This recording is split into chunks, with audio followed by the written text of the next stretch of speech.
Lieutenant Colonel Tony Shaffer is with us now from Washington. Colonel, could this war of words escalate into an actual military conflict?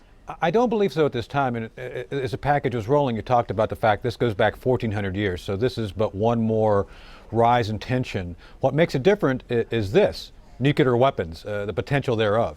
You have Iran, who is very close to a weapon. The Saudis would take a delivery of one. So unlike past uprisings, the Shia-Sunni conflict, you're talking about a whole new generation of potential bad conflict. I'm not, and please don't take this saying to be an alarmist. I'm just saying this is where the potential could be. When President Obama was negotiating the Iran deal, one of the things we the United States were constantly dealing with is the Saudis and the Sunni issues. So frankly, there's no win here for us. There's no good side for us to take sides with. The Shia have their own issues, as we're seeing now, and the Sunni were the ones who actually, through Wahhabism, have really radicalized much of the Islamic faith. So what we have to do here is figure out what's best for the United States and try to figure out how to navigate this. But I don't see this as escalating immediately into an armed conflict, but there are things down the road we have to look at. You know, there have been ongoing conflicts in this region for a while now, but what we're seeing now that I think is a little different is that other Mid-East countries are kind of weighing in. Bahrain, Sudan, the United Arab Emirates, all cutting ties with Iran as well. How does that affect the rest of the region, do you think? Well, badly. I mean, look, we've already recognized that in Yemen, between the Houthi, who are essentially the ones being backed by the Iranians, and the legitimate government being backed by Saudi, that's a good example of proxy warfare. Let's remember that the Saudis have been trying to put together this 34-nation Sunni, essentially a Sunni NATO, if you will, an organization to fight ISIS. This is going to hurt that. So clearly, there's a lot of regional politics which are going to be exacerbated and made worse by this.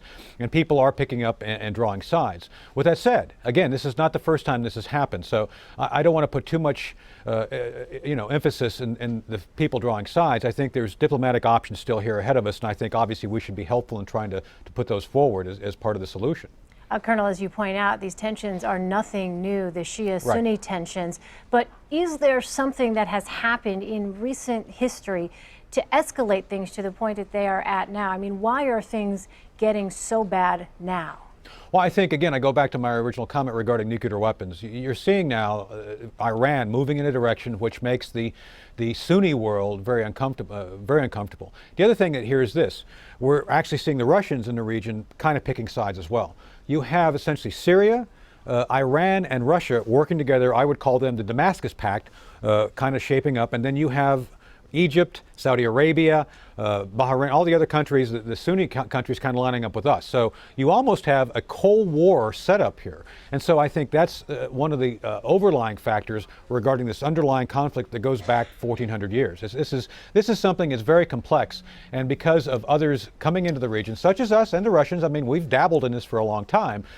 You see the effects of that being kind of, I think, magnified. And I think that's why you see this total kind of inflaming all of once again. Can we talk a little bit about the possible impact on the conflicts that the U.S. is involved in Syria and in Iraq? I mean, what could happen here? Well, obviously, this is the exact area where it'll play out. You could see in Iraq, we've already seen this. The Sunni and Shia elements within Iraq have led to the fractioning of that country.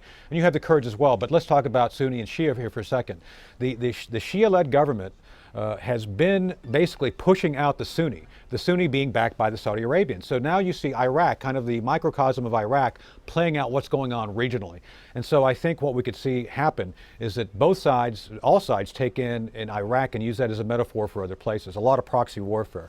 So I believe, and others at the Pentagon believe, that we have to watch Iraq to see what's going to happen regionally, because everything that plays out in Iraq is going to happen at a larger scale eventually. I think Iraq is kind of what we call in military a meeting engagement. This is where it all comes together. This is a microcosm of what's going to happen everywhere else. But with that said, I think we have to be push diplomatic solutions rather than any military solutions across the board.